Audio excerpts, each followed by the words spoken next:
What is good, everybody? Man, it's your boy Jay in the building. Is back again with another video. Now, before we get this video started, make sure you guys like, comment, subscribe to the channel. Okay. All right. So, I want to speak a little bit more about Southern. Right? Now, is this just one bad game, or is it a sign of things to come? I think it's a very easy question. I'm going to go with, is this one bad game?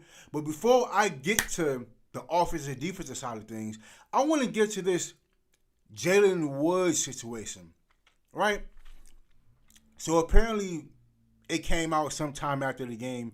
The reason why he wasn't starting was because he missed the team bus going to Atlanta. Okay, cool. But we're not going to breeze over that. We're going to speak about that for a little bit. And as the starting quarterback of any college football team, there's absolutely no way that not only should you not be the last person or not even be the person that missed the bus, you should be the first one on the bus as a starting quarterback. And it's not like he's a freshman. This person is a redshirt sophomore. So he's been at Southern for 3 years now. So I would hope, we're not gonna stay on this, but I hope that he saw on the sidelines how much damage it took from that team to where you're the starting quarterback, and now a day or two away from the game, now the starting quarterback ain't playing, so now we gotta have the backup in there. Now you see why the backup is the backup. Your actions before the game hurt your team's chances of winning the game. And as the leader of the team, you just can't do stuff like that. Regardless of the reason why you missed the bus. Regardless. It's not a good look. Especially in the first game of the season. And you waited 3 years to get your first chance, to be the full-time starter of Southern. You've been here 3 years now. So there should be no reason why you should be doing stuff like that. And I hope you saw the game, how it turned out, that the team needed you. And you just can't do stuff like that. So I hope you learned your lesson. And, hopefully that don't happen again, because that's kind of crazy. But back to the question that I answered already. This is just one bad game. I'm not going to blow this game out of proportion. A lot of fixable things here. I'm going to start with the offense. Now, granted, me finding out y'all playing with a backup quarterback. Cool. I'm kind of going to breeze through that because this is the backup quarterback. But there is a silver lining to this offense, is that they do have a pretty good backfield with Trey Holly and Mike Franklin. They both ran the ball very well. And even though, Trey Holly got the long touchdown, due to there was no safety help, he still got some good runs in after that. So I do like the way both of those running backs run, and I think those two are going to be very good. And listen, Southern, for the last few years now, they've been known to use a good 2 to 3 running back system. So it does work, but again, it ain't going to work if the quarterback play ain't up to par. Now, throwing less than 100 yards in a game ain't going to do it. And hopefully, when y'all play against Valley State this Saturday, hopefully things start to get better, or hopefully things does look better on the passing side of things. Because, listen, what I've grown to realize and what I've learned over the years is that there are going to be a lot of HBCU teams without good quarterbacks or without great quarterback play. I'm not good, but I'm talking about great. I'm talking about throwing for 1,500 to 2,000 yards a season. I came to grips that that's not going to happen with every HBCU team.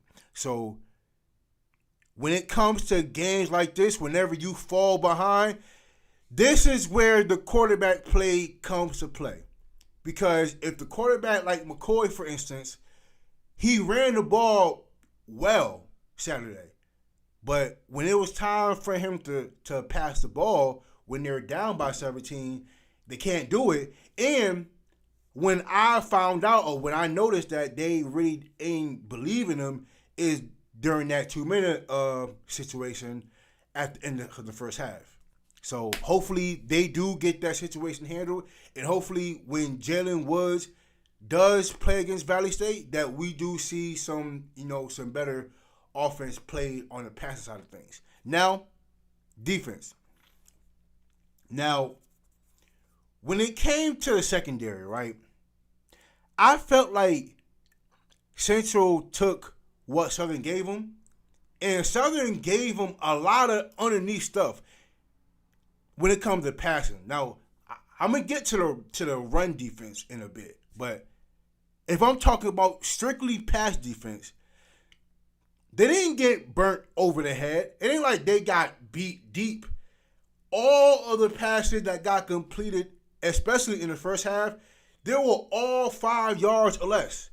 It was all curls, all slants, all screens, all outs. It was all underneath stuff.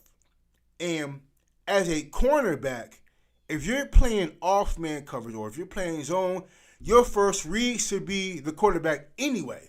So if you see the quarterback looking who he's throwing to before he even throws the ball, that's where you're supposed to break to. And it just seems like the cornerbacks was late breaking to the ball. Anytime the receiver touched the ball, they still had 2 or 3 yards to spare. Like the cornerback was still getting out of his back pedal when the receiver breaks into his route.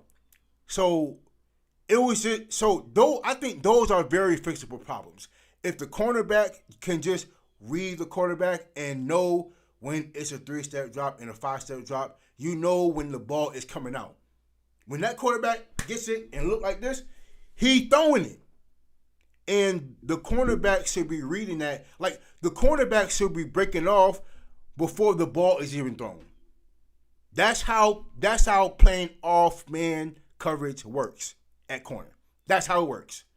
Plain and simple. And especially if you have good enough speed to recover, even if it's a double move, once you break, you have enough space to realize that if it's a double move, that you can hit the receiver off his route. So as a cornerback, that's what should happen. Your first read should be looking at the quarterback. So when you know that he's about to throw that curl or that slant, you know when to break on it before the quarterback even throws the ball. So those are very principal problems. The run defense is where it's going to be an issue because Mosley he only had 15 carries, but ran for damn near 200 yards. And 11 yards a carry is pitiful.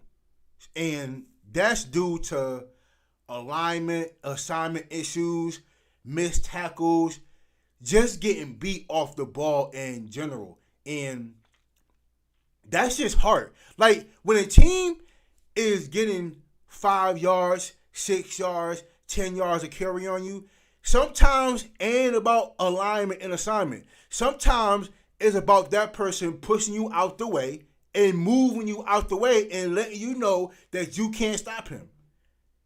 It wasn't too many plays in which Mosley ain't get 2 or 3 yards, ain't get 5 yards.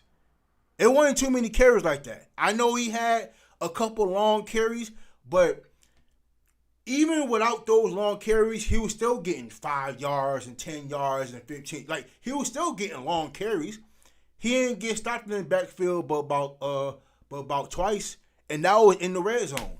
So the linebackers of like the front seven of Southern period has to play better when it comes to run defense, because now people are going to look at that and they're going to realize, oh, we can run on this team. So now when teams are running the ball 25, 30 times, now you're going to need an extra safety to play in the box, and now that leaves the secondary vulnerable because they have to play man coverage in the back because they need an extra man in the box to stop the run. So, hopefully Southern can get that situation however they have to see fit, but that's all due to linebackers and defensive linemen being able to get into their run fist and being able to just get off blocks. That's just hard. Like, when a team is able to run the ball down your throat, that's just hard. So hopefully Southern is able to find it within themselves to play better next week. But like I said, it's just one bad game. I'm not gonna blow this out of proportion for Southern at all. I think Southern should watch film of this game and then just get it out their mind next week. Listen, even though they have two SWAC opponents in back-to-back weeks, it won't count towards their conference record. I think they play Valley State this Saturday, and then they play Alabama State next week. So two SWAC games, even though it's not a conference game per se, that's gonna go on the record, but it's still SWAC nonetheless. So hopefully Southern is able to play better, but Jaylen Woods, don't make that same mistake twice, man. You the veteran on the team now, so you should not be doing that no more. So hopefully you do get better and you learn from that. But listen, I still believe in Southern. I still think Southern is a good team, even though, listen, first game jitters, I'll blame it on that, you know what I'm saying? But I still believe that Southern is a very good team, you know what I'm saying? So listen, one bad game, who knows? But just bounce back. That's it.